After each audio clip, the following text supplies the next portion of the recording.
Assalamu alaikum. Is there a lot of tea in the room? Is the energy back in the room? Amazing. Okay, so I'd like all of you to just give me 1 second of silence.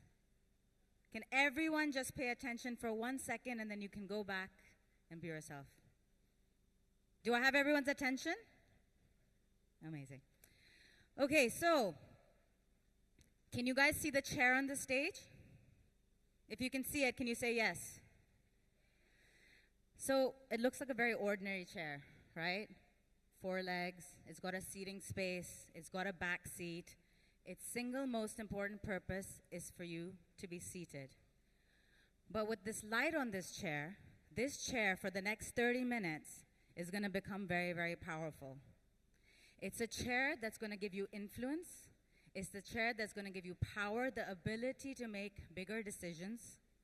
It's a chair that you can use to drive change, to drive diversity, to drive women leaders like yourself into doing very, very powerful things. So can you, for me, for the next 30 minutes, imagine a chair that can give you that purpose? Can you do that? I didn't hear a yes. Yes, amazing. All right, so now I'd like you to think about, my clicker's not working? Keep thinking. All right. Now, what do you see in this picture? That chair has become the one red chair on the C-suite table. On the boardroom, all of a sudden, this chair, which is full of opportunity, hope, power, becomes pressure. It's the chair you want to get on that board level. And you know what? There are 12 men sitting on that boardroom, and there's 1 empty chair left. So all the women leaders want that chair. Isn't that how it works? Doesn't everyone tell us that there's limited capacity on a boardroom, on a C-suite, and there's that one chair to fight for, so everyone starts fighting for it. So that one chair, which once represented power, influence, opportunity, has now become pressure. It's become a battleground for women leaders to get there. And today, I really want you to challenge that theory.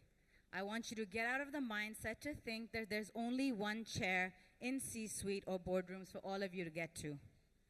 Because today, we're going to talk about how we expand that table and not fight for the chair.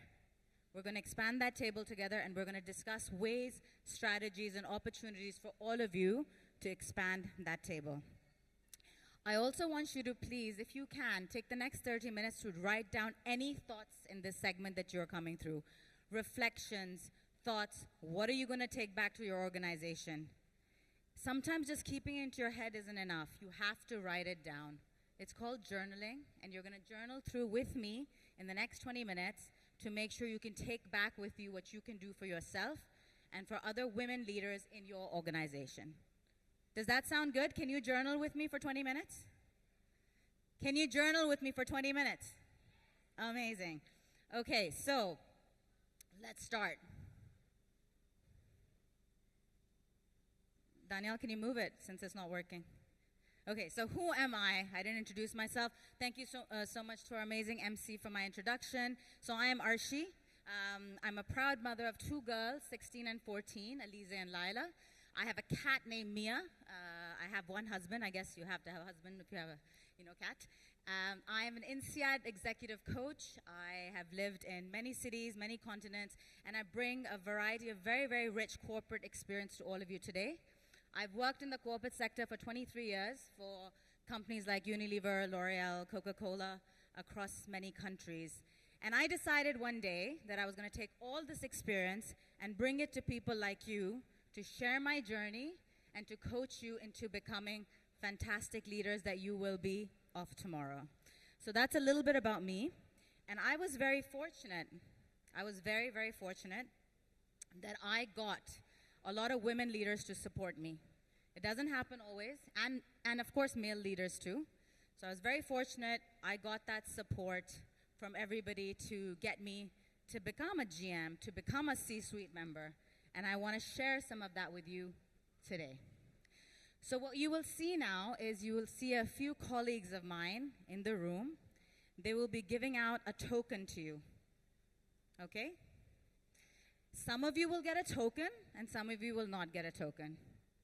And I want to just invite Bisma up here.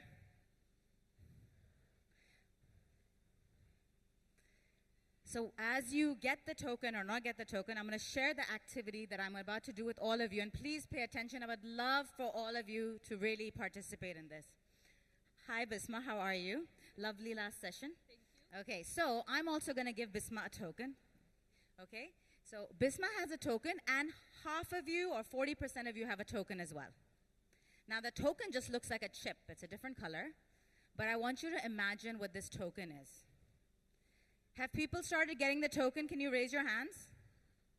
All right, so some of you are getting it. More people will get it. So this token, guys, is power. Okay, somebody just came and gave you a lot of power. Bisma, they gave you influence.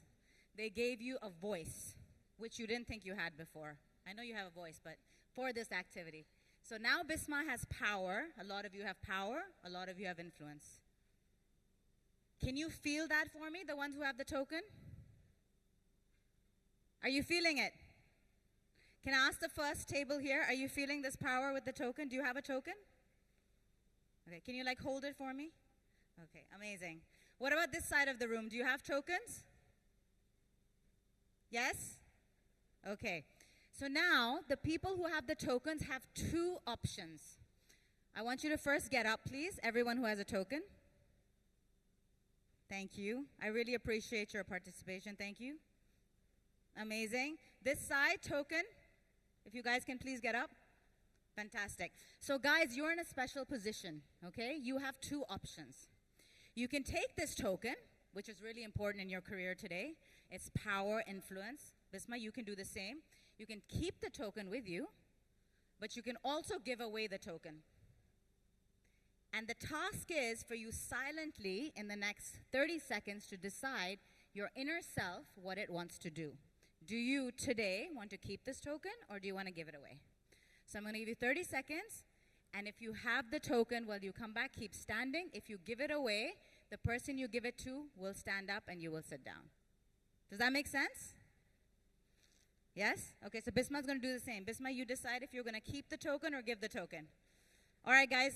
Start. Keep or give. Keep that power influence with you, or do you want to share it with somebody else? And there's no right or wrong answer. This is just what you want to do. Okay, amazing. I see some people moving, some people keeping it.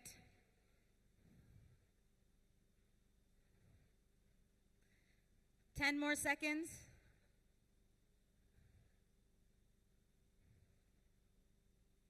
Okay. So how many of you kept the token? Raise your hands. Amazing, amazing, fantastic. So who's going to help tell me why you kept the token? This is not a right or wrong answer. It is about finding insight. Will you tell me why you kept the token? Amazing. Can somebody please go to her with a mic? Can one of my amazing helpers? Thank you. Okay, so this is the reason why this lovely lady decided to keep the token. And remember, the token was power and influence. Sorry, we can't hear you. Can you just check her mic, please?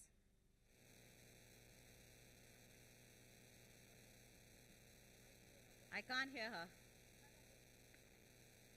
No, it's not your fault. It's the mic's fault. Give him a second.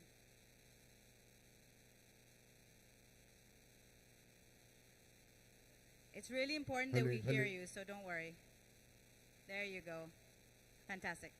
Actually, this token will provide me an opportunity which the other people don't have. Yes, so okay. I want to do something innovative. Amazing. I'm here to show my presence. Amazing. Yes. So just to repeat what she said, and thank you so much for sharing. Thank you for your vulnerability and your honesty. What she said is she kept the token because she wanted to get this opportunity that she has not had before, and then use it to do something innovative, something creative for herself. That's amazing. So now, who gave away the token? Who wants to talk about it? We can start with her. Thank you. Thank you for sharing. Oh, guys, these mic issues are real.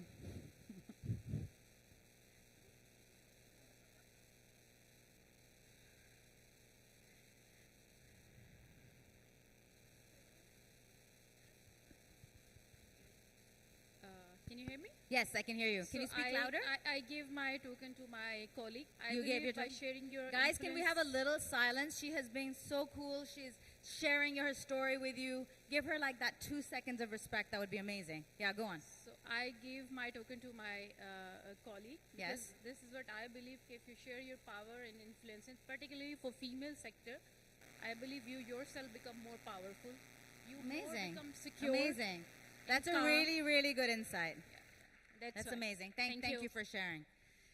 And then lastly, I want to ask, did everyone hear her before I go on? She said she wanted to share it because she thinks that when she shares power, that it grows, right? So the third question is about who received the token from somebody. Can somebody who received the token, oh, we've got a really nice enthusiast at the back with both her arms up. Can someone go to her, please? Yay, that's it. Okay, somebody's coming to you. So she's going to tell us what it feels like to have received that token of power and influence. Assalamu alaikum. Assalamu alaikum. Basically, there is a different situation. One of my friend sitting just behind me. Yes. Somebody gave the token to her. I said, give it to me as well. They said, no, we are randomly giving the tokens. Now, she gave away this token to me.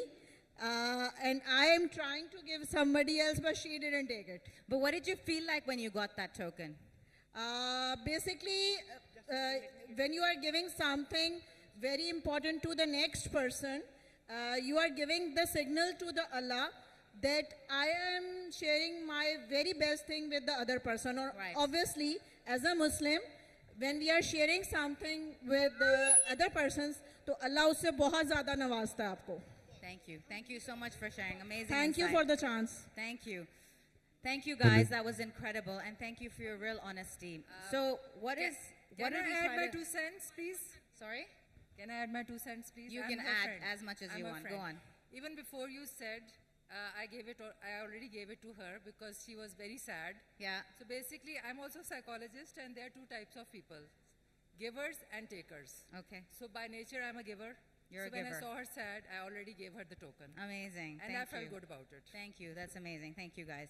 So what we did here, what did you observe that was happening in this room? Okay, there was a lot of thought. I really appreciate the lady who said, I've been given an opportunity, I'm going to take it. Hello. Okay? I really appreciate the one who says, if you share power, you're going to get it. And the feeling for receiving power influence is beautiful. What today is about expanding tables, basically says that if you share your influence with people, power multiplies. We have been always taught to hold on to power. Hello. आवाज आ रही है? Sorry. Can I share? Yeah, can you let me finish this sentence and then I'll call I you? actually shared with 2 of my colleagues, and I wanted to Okay. share the reason why I have shared, because both of them inspire me every day, Okay. and they also have this ability to influence whenever it is needed. That's great. Fantastic. Thank you. Thank you. So power multiplies. Okay, and why is it important for women to multiply that power, guys? Because we want a seat at that C-suite. We want to get into that boardroom, and we don't want one seat. We want multiple seats. Because I'm not here to tell you how women are incredible in the boardroom. I'm not here to tell you that as soon as a woman enters the C-suite, 61% of their company profits increase. Women bring empathy in leadership. Women see human. We are a great collaborator with male leadership to make a difference. Together, the two will rule organizations and run them better. So we have to believe that our space, our seat in the C-suite is extremely important. And that is what we are here to fight for today. So I encourage you, I invite you to write down on your journals right now the one woman you're going to give some power and influence to when you get back to work. Just a little bit. I usually take a call on this. You know what? Tomorrow, can you go do this? Just give somebody a little bit of a chance and write their names down, and that's all I want, because I want you to just have that thought before you walk out. So this is about me sharing my experience about expanding the table. It might provoke some thoughts for you. It might give some ideas for you when you want to go down. So in 2008, and now you're going to guess my age, so stop guessing. In 2008, I had my first child. Her name is Elise. And I had a very difficult pregnancy. I lived in London in a very tiny home. My husband traveled all the time, and I was struggling.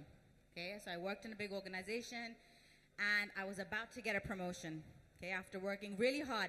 I was the only Desi female in a very, very white organization full of men. So now I'm like about to get this promotion. Okay, and then I find out that I'm pregnant. So they're like, well, this next seat cannot wait. We can't wait. I mean, how can we wait till you come back from maternity leave? And I was in a conundrum. I worked really hard. This was my dream. So I went to my team.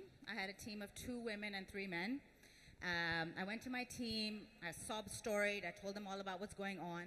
I went to my boss, and all of them became my arc. Does everybody know what the purpose of an arc is?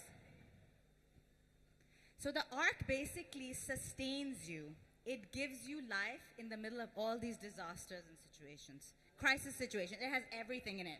Okay, it has from your gaming stations, to your food, to your friends, to your health. It will basically maintain you and take care of you in a moment of flux, in a moment where things are extremely difficult and you need to survive. You go inside your arc and you stay there. They became my arc.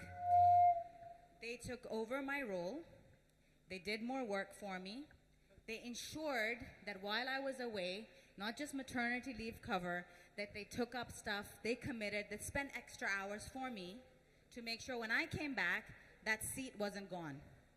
So when I came back from maternity leave, they had saved my seat by going over and beyond. I would have never gotten that in a normal situation. Organizations have to run, they have to make money. It is what it is. But humans are not clockwork.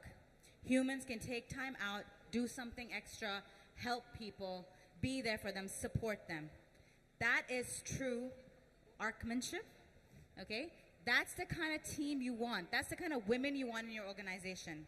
And men, of course men too. This is not just about women supporting women. It's about men supporting women as well. Because you know what?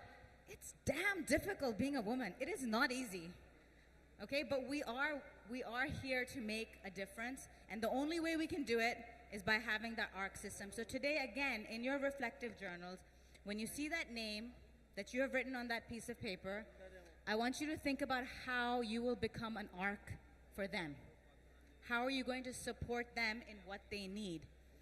I was doing a workshop the other day, and one of the women said, I just need a 15-minute window in the morning, because at 9:01, I'm marked late. At 9:01. And somehow, from this place to this place, dropping my child, I don't make it. It's 15 minutes. What do we do about that? How do we help them do that? Because they're dropping the kids in the morning, they're making their breakfast, they're getting on them on the van, and they have to make it by 9 because 9:01 marks them late. These kind of things to support women, they're not big. They just have to be thought through. Okay, so I have a little bit of a question for you. We love Slidos at WIBCON.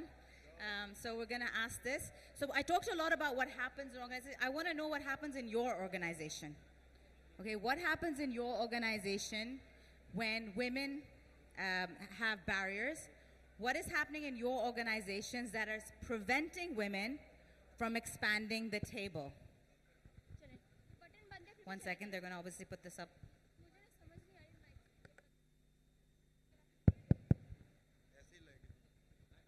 Sorry? Danielle, is it coming? Oh, there it is. So guys, sorry for the 2-second tech issue. The question is, what happens in your organization that prevents women from expanding the table? There you go. Can you please answer it? I'd really appreciate it. It goes into my research as well. It will also help us understand what's happening in this group in Lahore in WIBCON. What is the biggest barrier in your organization for women to expand the table? You will see some answers. Pick the one that is most relevant in your space, in your experience.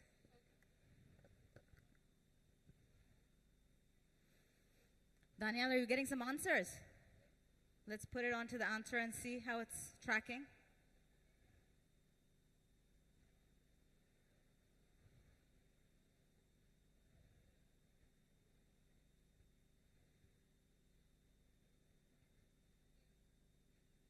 I don't think that's it. That's power hour.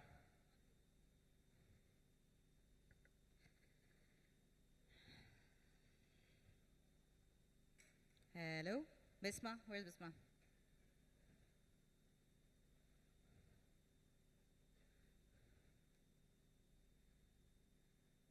Okay, while we're waiting, can someone tell me, just on the floor, what their biggest barrier is in their organizations?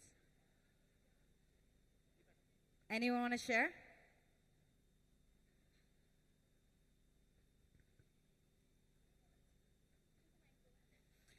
Okay, so guys, are you answering the question? Because I don't have anyone answering the question. Oh, wow. Assumptions about women's capabilities, lack of women, leadership pipelines. Any more? Resistance, culture competition. Okay. So as it's tracking and obviously it's moving, it's pretty clear what the number one reason you all think is the barrier for women to expand their table. It's about assumptions. Okay? So what is the best way to kill an assumption? You always have to flip the assumption. Okay? You have to ask the question, are you assuming this about me or do you know this about me? You have to ask the question, you have to flip it always. So making sure that nobody assumes your capability is not in their hands, guys. Guess whose hands it is in? It's yours. You have to show up every day and make sure they're not assuming your capability. So thank you for that. It's a really good insight to understand what happens. Go back to the presentation.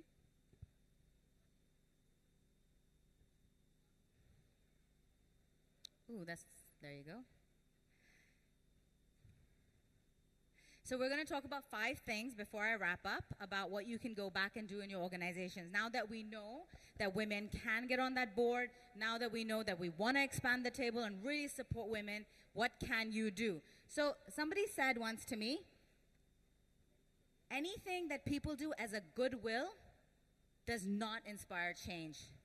It's not about promises, it's about policies. And we heard somebody from packaging say that before as well.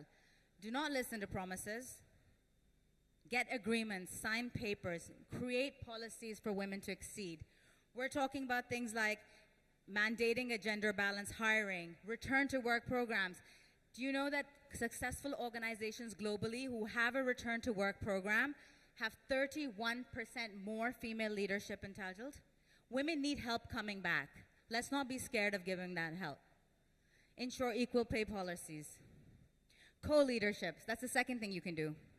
So Marks and Spencer's in 2022 was starting to downturn globally. They were downturning because they weren't keeping up ahead with digital transformations, online selling. They didn't know how to go forward. They realized they were spending too much time on retail and not on online.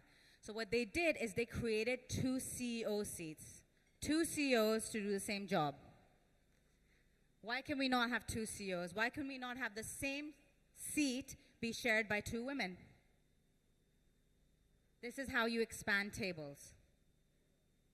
You establish co-leadership models, you create new leadership roles, and you promote cross-functional teams to make sure women get their space. So, advice is great, right? You meet a friend, you network, everyone can give you great advice. Mentors are fantastic. But you know, sponsors, they drive careers. When you sponsor someone and says, I'm going to drive my career, but you know what? I'm going to drive her career too. That is my agenda. I'm going to make sure I excel, but I'm going to make sure she excels. And this is a lot on whoever is your leader, your boss, your director. It can be a man, it can be a woman. You have to drive sponsorship, not just mentorship. Mentorship is limited. Sponsorship really, really drives access to your career and gets you to grow. It helps find women's spaces that women did not know exist because your sponsor helps you get there. So find your sponsors, not just mentors. So here we got to recommend women for boards, ensure women are in succession, and obviously sponsor them for leadership positions. Give women the mic. Okay, what does that mean? So let's be honest, guys. Leadership isn't just about ability, okay? That's your basic. You got to know your stuff. You got to know how to do it. You know how to get there. You're there. Now it's about visibility. Visibility creates space. Visibility helps you give your voice across. It gives you the moment to be powerful. So any moment that you have, let women take that lead. I remember in my presentations many, many years ago, I was a management trainee, and my boss, who was a male, would go around the table and ask everybody for their opinion. He would always ask me to speak first because I was, you know, the only girl on that table, and I was very hesitant and scared, but he would always ask me to go first. We need to drive that push for people who are not feeling as comfortable and confident. So give women the mic, ask them to represent you more, talk about you more, and give their space. So at the end, we just want to talk about the seat, and I'm trying to sit on that seat now. But what we, in essence, want to do is make women see their queen. Okay? We're not little chess pieces. We're not some pawns. We are queens. And what you need is mirrors, support, people around you that can show you that and show up to you.